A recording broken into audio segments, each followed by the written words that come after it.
যখন মদিনাতে যান নাই, হিজরতের পূর্বে মক্কায় ছিলেন।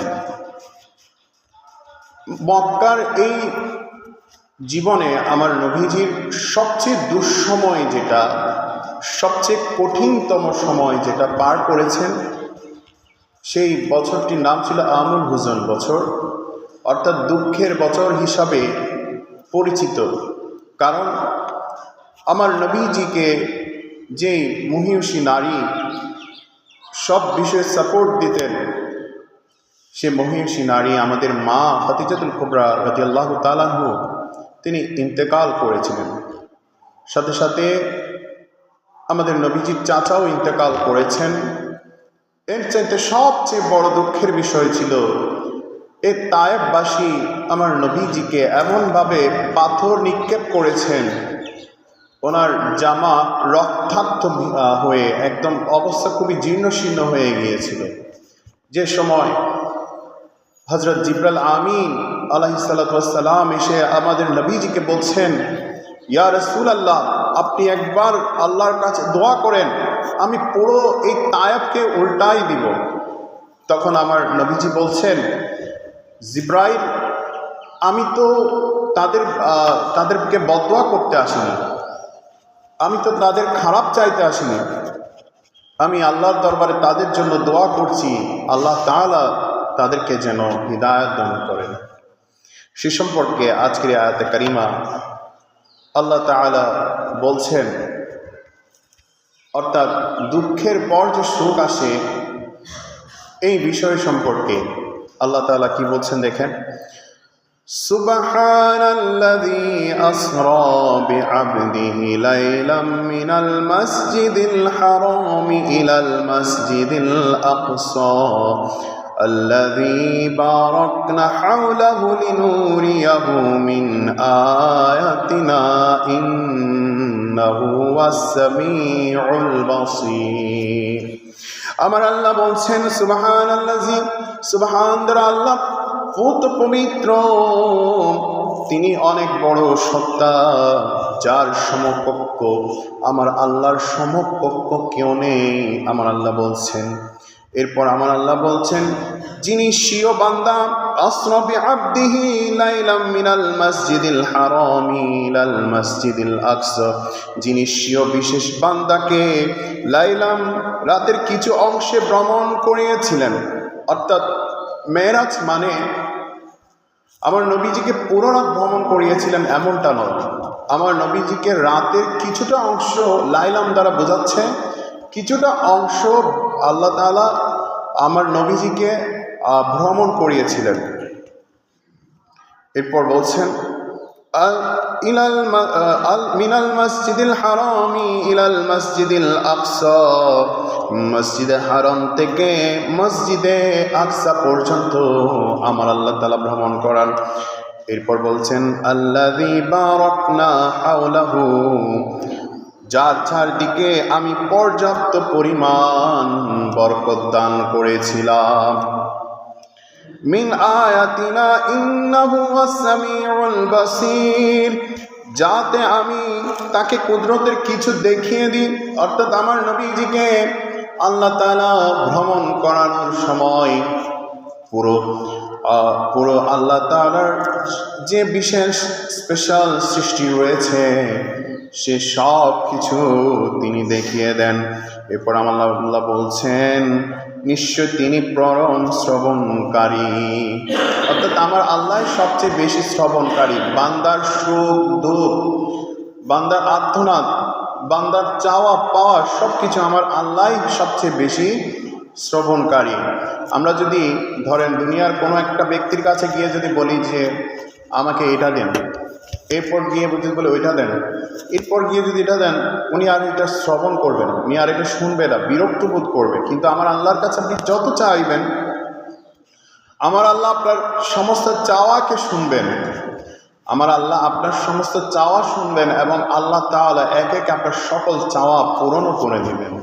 কিন্তু আপনি দুনিয়ার কোনো একটা নন পার্সন, একটা ব্যক্তির কাছে গিয়ে যদি যান যে আমাকে এটা দেন, এটা দেন, অর্থাৎ ধরেন একটা সন্তান বাবার কাছে যখন এটার পর একটা চাওয়া শুরু করে, তখন নিজের পিতা পর্যন্ত অনেক সময় বিরক্ত বোধ হয়ে যায় যে আমি তো আর অতটুকু দিতে পারবো না, আমার কাছে অতটুকু সামর্থ্য নেই। তো কিন্তু আমার আল্লাহ তাআলা কাছে আপনি যত চাইবেন আল্লাহ তাআলা তত আপনাকে দিবেন। এবং সবচেয়ে বড় কথা হচ্ছে আমার আল্লাহ আপনার এই কথাগুলাকে, আপনার এই চাওয়াগুলাকে, প্রার্থনাকে খুব গুরুত্বের সাথে শুনেন। সব কিছু আল্লাহ তাআলা সুন্দরভাবে শুনেন, শ্রবণ করেন। এই আয়াতে কারিমার মধ্যে আমার আল্লাহ তাআলা অনেকগুলো প্রশ্ন আসছে, যেমন আমাদের নবীজিকে কেন ভ্রমণ করিয়েছেন, আমাদের নবীজি কোথায় ভ্রমণ করেছেন, কী জন্য ভ্রমণ করেছেন, এবং কোথায় কোথায় আমার নবীজি ভ্রমণ করেছেন, কোন কোন স্থান থেকে আমাদের নবীজি ভ্রমণ করেছিলেন। তো এই প্রশ্নগুলোর যদি উত্তর আসে, সেখানে আমাদের নবীজি প্রথমে রাতের কিছু অংশ ভ্রমণ করেছিলেন। যে কোন সময় ভ্রমণ করেছিলেন সেটা ছিল রাতের সময়। এরপর মসজিদুল আকসা থেকে, মসজিদুল হারাম থেকে মসজিদুল আকসা পর্যন্ত আমাদের নবীজি গিয়েছিলেন। এরপর যেই স্থানসমূহগুলোতে আমাদের নবীজি গিয়েছিলেন, সে স্থানসমূহ, সে জায়গাগুলো ছিল বরকত দ্বারা পরিপূর্ণ। সুবহানাল্লাহ। এবং শুধু তাই নয়, আল্লাহ তাআলা আমাদের নবীজিকে কী জন্য নিয়ে গিয়েছিলেন, আল্লাহ তাআলা যে কুদরতের অনেক কিছু সৃষ্টি করে রেখেছিলেন, আরশে মুআল্লা, সিদরাতুল মুনতাহা পর্যন্ত আল্লাহ তাআলা যে বিষয়, যে স্পেশাল সৃষ্টি করে রেখেছেন, যে কুদরত রেখেছেন, জান্নাত জাহান্নাম থেকে শুরু করে সব কিছু আমার আল্লাহ তাআলা আমাদের নবীজিকে দেখিয়েছেন। আর সবচেয়ে বড় কথা হচ্ছে আমার নবীজি যখন আল্লাহর কাছে, যখন আল্লাহ এবং রাসূল একসাথে হয়েছেন, সে বিষয়টুকু আমার নবীজি দেখেছেন। হযরত মূসা আলাইহিস সালাতু ওয়াস সালাম আল্লাহকে দেখতে চেয়েছিলেন একদিন, আমরা সেই ঘটনা জানি। পুরো তুর পাহাড় একদম ছাই হয়ে গিয়েছিল, আল্লাহকে দেখতে চেয়েছিলেন বিধায়। কোনো নবী আমাদের আল্লাহকে দেখতে পারেননি। আল্লাহকে দেখার জন্য প্রত্যেক নবী আরজি করেছিলেন, কিন্তু দেখার সুযোগ হয়নি। কিন্তু আমার আল্লাহ তাআলা আমাদের নবীজিকে স্পেশালভাবে, স্পেশাল করে আল্লাহর কাছে নিয়ে গিয়েছেন এবং আল্লাহর স্বয়ংসম্পূর্ণ বন্ধুকে বন্ধুরূপেই দেখা দিয়েছেন। সুবহানাল্লাহ। আমরা জানি মেরাজ এটা যেমন তেমন নয়। মেরাজ এটা আমার নবীজির সবচেয়ে বড় একটা মুজিজা,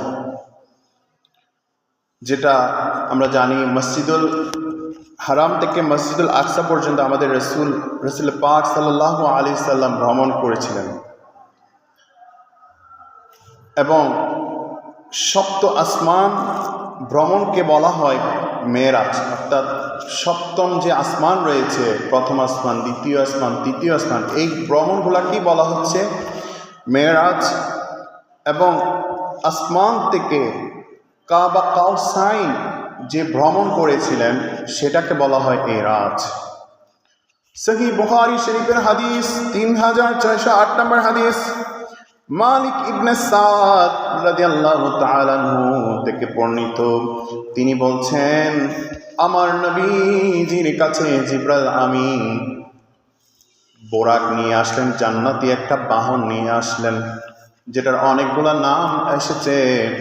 তার মধ্যে সবচেয়ে মশহুর নাম ছিল বোরাক, যেটা জান্নাতি একটা বাহন। আমার নবীজির কাছে যখন নিয়ে আসলেন, আমার নবীজি ওই বোরাকের উপর উঠলেন এবং প্রথমে হযরত জিবরাইল আমিন উঠতে উঠতে প্রথম আসমানে চলে আসলেন। সেখানে দেখা হলো, সেখানে প্রথম আসমানে গিয়ে দরজায় যখন কড়া নাড়া হলো, ভিতর থেকে আওয়াজ আসলো, কে? তখন উত্তর আসলো যে আমি হযরত জিবরাইল আমিন আপনার কাছে এসেছি। বলছেন তোমার সাথে কে এসেছে? তখন ওই জিবরাইল আমিন বলছে আমার সাথে আখিরি নবী হযরত আহমদ মুজতবা মুহাম্মদুর রাসূলুল্লাহ সাল্লাল্লাহু আলাইহি সাল্লাম আছেন। ভিতরে তখন ঢুকলেন, প্রথম আসমান দরজা খুলে দিল। এরপর যখন ভেতরে প্রবেশ করলেন, জিবরাইল আমিন আমাদের নবীজিকে পরিচয় করে দিচ্ছেন ইনি হচ্ছেন হযরত আদম আলাইহিস সালাতু ওয়াস সালাম, ইনি আপনার আদি পিতা। এরপর আমার নবীজিকে যখন হযরত আদম আলাইহিস সালামের সাথে পরিচয় করে দিচ্ছেন, ইনি হচ্ছেন আখিরি নবী, তখন হযরত আদম আলাইহিস সালাম বলছেন, এটা তো আমার পুত্র, আমার বংশের একজন শ্রেষ্ঠ পুত্র। এরপর আমার নবীজির কাছে দোয়া চাইলেন। এরপর দ্বিতীয় আসমানে চলে গেলেন। দ্বিতীয় আসমানে হযরত ইয়াহিয়া আলাইহিস সালাতু ওয়াস সালাম এবং ঈসা আলাইহিস সালাতু ওয়াস সালামের দ্বিতীয় আসমানে গিয়ে যখন হযরত জিবরাইল আমিন দরজা কড়া নাড়ল, তখন ভিতর থেকে আওয়াজ আসলো। কে? তখন জিবরাইল আমিন পরিচয় দিলেন। ভিতর থেকে আরো আওয়াজ আসলো, তোমার সাথে কে এসেছে? তখন জিবরাইল আমিন বলছেন, আমার সাথে আখিরি জামানার নবী এসেছেন। সাথে সাথে দ্বিতীয় আসমানের দরজা খুলে গেল। আমার জিবরাইল আমিন আমাদের প্রিয় নবীকে নিয়ে ওই ঘরে প্রবেশ করলেন। এরপর সেখানে ছিল হযরত ইয়াহিয়া এবং ঈসা আলাইহিস সালাতু ওয়াস সালাম। আমাদের নবীজিকে যখন তাদেরকে পরিচয় করে দিলেন, বলছেন, আপনি শ্রেষ্ঠ নবী, আখিরি জামানার নবী। তখন সেখানে দোয়া করা হলো। এরপর তৃতীয় আসমানে যখন গেলেন, সেখানে তৃতীয় আসমানে করা নাড়ল, সেখানেও একই অবস্থা। সেখানে দেখা হয়ে গেল হযরত ইউসুফ আলাইহিস সালাতু ওয়াস সালামের সাথে। সেখানে আমার নবীজির সাথে তিনি দোয়া করলেন। এরপর চতুর্থ আসমানে গেলেন। চতুর্থ আসমানে যাওয়ার পর জিবরাইল আমিন যখন আমার নবীজিকে নিয়ে গেলেন, সেখানে ইদ্রিস আলাইহিস সালাতু ওয়াস সালামের সাথে দেখা হলো। ইদ্রিস আলাইহিস সালাতু ওয়াস সালামের সাথে আমার নবীজিকে পরিচয় করিয়ে দিলেন। সেখানেও ইদ্রিস আলাইহিস সালাতু ওয়াস সালাম আমার নবীজিকে নিয়ে দোয়া করলেন। এরপর পঞ্চম আসমানে যখন গেলেন, সেখানে দেখা হয়ে গেল হযরত হারুন আলাইহিস সালাতু ওয়াস সালামের সাথে। সেখানে যাওয়ার পর আমার নবীজির সাথে হারুন আলাইহিস সালামকে পরিচয় করিয়ে দিলেন এবং আমার নবীজি হারুন আলাইহিস সালাতু ওয়াস সালামের সাথে দোয়া করলেন। ষষ্ঠ আসমানে যখন আসলেন, জিবরাইল আমিন কড়া নাড়ল। ভিতর থেকে আওয়াজ আসলো, কে আসলো? তখন বলছেন, আমি জিবরাইল আমিন। তোমার সাথে কে এসেছে? বলছেন, আমার সাথে আখিরি জামানের নবী। সাথে সাথে আসমান খুলে গেল, সেখানে প্রবেশ করলো। দরজা খুলে যাওয়ার পর সেখানে যখন প্রবেশ করলো, হযরত মূসা আলাইহিস সালাম আমাদের নবীজিকে দেখে চোখের পানি ছেড়ে দিলেন। বলছেন, আমার নবী যখন জিজ্ঞেস করলেন, মূসা আলাইহিস সালাম আপনি কেন কান্না করছেন? বলছেন, ইয়া রাসূলুল্লাহ, আপনার উম্মতের সব প্রায় অংশ, বেশিরভাগ উম্মত বেহেশতে যাবে, কিন্তু আমার উম্মতের বেশিরভাগ উম্মত জাহান্নামে যাবে। আমি সেজন্য কান্না করছি। এরপর মূসা আলাইহিস সালামের সাথে সেখানেও দোয়া করলেন। সপ্তম আসমানে যখন আসলেন, তখন সেখানে দেখা মিলল হযরত ইব্রাহিম আলাইহিস সালামের সাথে। তখন আমার নবীজিকে বলছেন, ইনি হচ্ছেন আপনার পিতা। তখন ইব্রাহিম আলাইহিস সালাতু ওয়াস সালাম আমার নবীকে পেয়ে বলছেন, এটা হচ্ছে আমার বংশের সন্তান, উজ্জ্বল সন্তান। এবং সেখানে আমার নবীজিকে সাথে নিয়ে দোয়া করলেন। এভাবে আল্লাহ তাআলা আমার নবীজিকে প্রথম সপ্ত আসমানে মেরাজ করেছিলেন। মেরাজ শব্দের অর্থ কিন্তু ঊর্ধ্বগমন, উপরে ওঠা। এরপর আমার নবীজি যখন সিদরাতুল মুনতাহায় গেলেন, সেখানে আল্লাহর সাথে যখন সাক্ষাৎ হলো, দেখা মিলল, তখন আমার আল্লাহ তাআলা আমাদের নবীজি যখন চলে আসছেন সেখান থেকে, তখন আমাদের নবীজিকে কিছু উপহার দিলেন। সেই উপহারটি ছিল সালাত, অর্থাৎ নামাজ।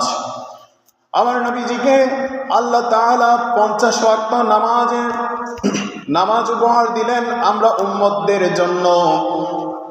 ওই নামাজকে নিয়ে আমার নবীজি খুশি হয়ে যখন আসছিলেন, ষষ্ঠ আসমানে হযরত মূসা আলাইহিস সালাতু ওয়াস সালামের সাথে দেখা হয়ে গেল। তখন মূসা আলাইহিস সালাম বলছেন, ইয়া রাসূলুল্লাহ, আপনাকে আমার আল্লাহ কি দিয়েছিলেন? আমার নবীজি বলছেন, আমার উম্মতদের জন্য 50 ওয়াক্ত নামাজ দিয়েছেন। তখন আমার নবীজিকে মূসা আলাইহিস সালাম বলছেন, ইয়া রাসূলুল্লাহ, আমার উম্মতদেরকে নামাজ যখন দিয়েছিল, তাদেরকে আমি যথাযথভাবে হেদায়েত করতে পারিনি, তারাও যথাযথভাবে ইবাদত বন্দেগি করতে পারেনি। আর আপনার উম্মতদের আয়ু তো কম, অর্থাৎ হায়াত তো কম, তারা 50 ওয়াক্ত সালাত কখনো পড়তে পারবে না। আপনি আবারও গিয়ে আল্লাহর কাছে কমিয়ে নিয়ে আসেন। এরপর আমার নবীজি আবারও গেলেন, 5 ওয়াক্ত কমালেন। এরপর আমার মুসা আলাইহিস সালামের সাথে দেখা মিললে আবারও তিনি গেলেন। এভাবে কমাতে কমাতে 5 ওয়াক্ত নামাজ আমরা উম্মতদের জন্য আমার নবীজি নিয়ে আসলেন। আর আমার আল্লাহ বলছেন, এই 5 ওয়াক্ত নামাজ যদি আপনার উম্মতরা হাবিব যথাযথভাবে পড়ে, তাহলে 50 ওয়াক্ত নামাজের সব তাদের আমল নামায় লেখা হবে। জোরে বলুন না সুবহানাল্লাহ। তাহলে নামাজ এটা আসমানি সিদ্ধান্ত। নামাজ কিন্তু এসেছে কোত্থেকে? আসমান থেকে, সরাসরি স্বয়ংসম্পূর্ণ আমার আল্লাহর কাছ থেকে এসেছে। যাকাত, হজ এগুলো তো এখানে জমিনে প্রতিষ্ঠা পেয়েছে, কিন্তু নামাজ এটা স্বয়ংসম্পূর্ণভাবে আমার আল্লাহ থেকে এসেছেন, একদম আসমানি ফাইসালা, যেখানে নবীদের সাথেও সংস্পর্শ ছিল। এরপর 50 ওয়াক্ত সালাত আমাদেরকে কমিয়ে এনে 5 ওয়াক্ত সালাত দিয়েছেন। আর এই 5 ওয়াক্ত সালাত যদি আমরা যথাযথভাবে আদায় করি, তাহলে আমাদের আমল নামায় আমার আল্লাহ তাআলা 50 ওয়াক্ত নামাজের সওয়াব দিচ্ছেন। এরপর আর একটা হাদিস শরীফ এসেছে, যারা মেরাজকে অস্বীকার করে, তো তাদের জন্য হাদিস শরীফটা অনেকটা দলিলের মতো কাজ করবে। যখন আমার নবীজি বোরাকে করে জান্নাতে যাওয়ার সময় যাচ্ছিলেন, তখন আমার নবীজিকে জিবরাইল আমিন বলছেন, আপনি এখানে নামাজ আদায় করুন। আর সেই জায়গাটি ছিল মদিনায়। এরপর আবারও জিবরাইল আমিন কিছু দূর যাওয়ার পর বলছেন, এই স্থানে আপনি নামাজ পড়েন, এটা হচ্ছে মাদিয়ান। আর মদিনা যখন নামাজ পড়তে বলছিলেন, তখন জিবরাইল আমিন বলছেন, ইয়া রাসূলুল্লাহ, আপনি দেখো মক্কায় আছেন, কিন্তু কিছুদিন পর আপনাকে মদিনায় অবস্থান করতে হবে। এরপর আবার কিছু দূর যাওয়ার পর বাইতুল লাহাম এ নামাজ পড়েন। এরপর যখন ওই বোরাকে করে যাচ্ছিলেন, এক বৃদ্ধ আমাদের নবীজিকে দাঁড়াতে বললেন, কিন্তু আমার নবীজিকে জিবরাইল আমিন দাঁড়াতে দেননি। আমার নবীজি বলছেন, জিবরাইল আমিন বলছেন, চলেন ইয়া রাসূলুল্লাহ, চলেন, দাঁড়াতে হবে না। তখন আর কিছুদিন যাওয়ার পর একজন লোক আমাদের নবীজিকে বলছেন, ইয়া মুহাম্মদ আপনি একটু দাঁড়ান, ইয়া মুহাম্মদ আপনি একটু দাঁড়ান। তখন জিবরাইল আমিন বলছেন, ইয়া রাসূলুল্লাহ এখানে দাঁড়ায়েন না। কিছুদিন যাওয়ার পর কিছু লোক আমার নবীজিকে সালাম দিলেন। তখন জিবরাইল আমিন বলছেন, ইয়া রাসূলুল্লাহ আপনি তাদের সালামের উত্তর দিন। তখন আমার নবীজি এরপর আমার নবীজি যখন জিবরাইল আমিনকে জিজ্ঞেস করছেন, জিবরাইল ওই সময় একজন বৃদ্ধ লোক আমাকে সালাম দিচ্ছিল, তুমি আমাকে সালামের জবাব দিতে কেন দাওনি? তখন আমার নবীজি জিবরাইল আমিন বলছেন, ইয়া রাসূলুল্লাহ যে বৃদ্ধ লোকটা আপনাকে সালাম দিয়েছিলেন, সেই বৃদ্ধ লোকটা বৃদ্ধ লোক নয়, সেটা ছিল দুনিয়া। অর্থাৎ দুনিয়ার বয়স এত হয়ে গিয়েছে, অর্থাৎ বৃদ্ধ হয়ে গিয়েছে, বুড়া হয়ে গিয়েছে, আর কিছুদিন বাকি আছে। আপনি যদি ওনার সালামের জবাব দিতেন, তাহলে আপনার উম্মতরা আখিরাতের চাইতে বেশি দুনিয়ার উপর আকৃষ্ট হয়ে যেত। সেজন্য আমি আপনাকে ওই স্থান থেকে নিয়ে এসেছি। এরপর আমার নবীজি বলছেন, জিবরাইল ওই সময় একজন লোক ইয়া মুহাম্মদ বলে আমার নাম ধরে যখন ডাকছিলেন, তুমি কেন সেখানে আমাকে দাঁড়াতে দাওনি? তখন জিবরাইল আমিন বলছেন, ইয়া রাসূলুল্লাহ আমি সেখানে দাঁড়াতে দেইনি এই জন্য, কারণ সে লোকটা ছিল যদিও বা দেখতে ভদ্র, কিন্তু সে ছিল ইবলিস, শয়তান। আপনি যদি ওই লোকের ওখানে দাঁড়াতেন, তাহলে ওই শয়তান আপনার উম্মতদেরকে আকৃষ্ট করত, সেজন্য আমি সেখানে দাঁড়াতে দেইনি। এরপর আমার নবীজি বলছেন, আমি কিছুদিন যাওয়ার পর কিছু লোক আমাকে সালাম দিলেন, তুমি কেন তাদের সালামের উত্তর দিতে বললেন? তখন আমার নবীজিকে জিবরাইল আমিন উত্তর দিচ্ছেন, ইয়া রাসূলুল্লাহ, তারা ছিল আপনার ভাই, তারা ছিল হযরত মূসা, হযরত ইসহাক, হযরত হারুন আলাইহিস সালাম। তাহলে আমার নবীজি এই যে মেরাজে গেলেন, মেরাজে যাওয়ার পর আমার নবীজি মুজাহিদগণের সাক্ষাৎ পেলেন, অর্থাৎ জান্নাতে। দেখলেন তারা কিছু ফসল রোপণ করছে, আবার সে ফসলগুলা আহারও করছে, আবার সে ফসলগুলো আবারও নিজে থেকে উঠে যাচ্ছে। তখন আল্লাহ তাআলা এই হযরত জিবরাইল আমিনকে যখন আমার নবীজি জিজ্ঞেস করছেন যে এটা কেমনে সম্ভব, তারা ফসলগুলো রোপণও করছে, আবার তাড়াতাড়ি সেগুলো হয়েও যাচ্ছে ফসল, আবার তারা সেগুলো আহারও করছে, আবারও সেটা আবারও সেটা ফসলের রূপে ধারণ করছে। বলছেন তারা ছিল ইয়া রাসূলুল্লাহ দুনিয়াতে আল্লাহর মুজাহিদ, অর্থাৎ আল্লাহর জন্য যাদের জীবনকে তারা সঁপে দিয়েছিলেন, তাদের জন্য আল্লাহ তাআলা এখানে এইভাবেই ব্যবস্থা রেখেছেন। সুবহানাল্লাহ। এরপর বেনামাজিদের সাথে সাক্ষাৎ হলো, যাদের মাথা পাথরের আঘাত দিয়ে চূর্ণ বিন্ন করা হচ্ছে, আবার সেটা কিছুক্ষণ পর সেটা আবারও পূর্ণ অবস্থায় হয়ে যাচ্ছে, অর্থাৎ পূর্বের অবস্থায় হয়ে যাচ্ছে, মাথাগুলো চূর্ণ বিচূর্ণ হয়ে যাচ্ছে আঘাতে, আবারও সেটা পূর্বের অবস্থায় চলে আসছে। তখন আমার নবীজি জিবরাইলকে যখন জিজ্ঞেস করলেন এদের এই অবস্থা কেন, তখন আমার নবীজিকে বলছেন ইয়া রাসূলুল্লাহ, তারা হচ্ছে ওই লোক যারা দুনিয়াতে সুযোগ থাকার পরেও, সময় থাকার পরেও যারা নামাজ পড়েনি, অর্থাৎ বেনামাজি। এরপর আরেকজনের সাথে দেখা হলো, যারা ছিল জানাকারী, অর্থাৎ তারা দেখছেন পাথর খাচ্ছে। তখন আমার নবীজি জিবরাইলকে জিজ্ঞেস করছেন এরা কারা, এরা পাথর কেন খাচ্ছে? তখন আমার নবীজিকে জিবরাইল আমিন বলছেন তারা হচ্ছে জেনাকারী, যারা দুনিয়াতে জেনা করত, বেবিচারী ছিল, সেজন্য তাদের শাস্তি হচ্ছে বড় বড় এই পাথরগুলো খাওয়া কিয়ামত পর্যন্ত। এরপর আরেকজন ছিল যারা জেনাকারী, এদের শাস্তি আমরা এটা বিষয় সম্পর্কে তো জেনেছি। আল্লাহ তাআলা যেন এগুলো থেকে আমাদেরকে হেফাজত দান করে। আজকে অনেকগুলো বিশেষ আমল রয়েছে, 12 রাকাত নামাজ, এরপর রোজা রাখা, নফল রোজা রাখা, বেশি বেশি আমরা কোরআন তেলাওয়াত করব, মুরব্বীদের কবর জিয়ারত করব, বেশি বেশি কোরআন তেলাওয়াত করব এবং আল্লাহর কাছে নিজেদের পূর্বের গুনাহ ক্ষমা চাইব, বেশি বেশি কান্নাকাটি করব এবং নিজেদের আপনজনদের জন্য দোয়া করব আল্লাহর কাছে, এবং সর্বোপরি দেশের জন্য দোয়া করবেন, এলাকার সকলের জন্য দোয়া করবেন, মুসলিম মুমিনাতের জন্য দোয়া করবেন।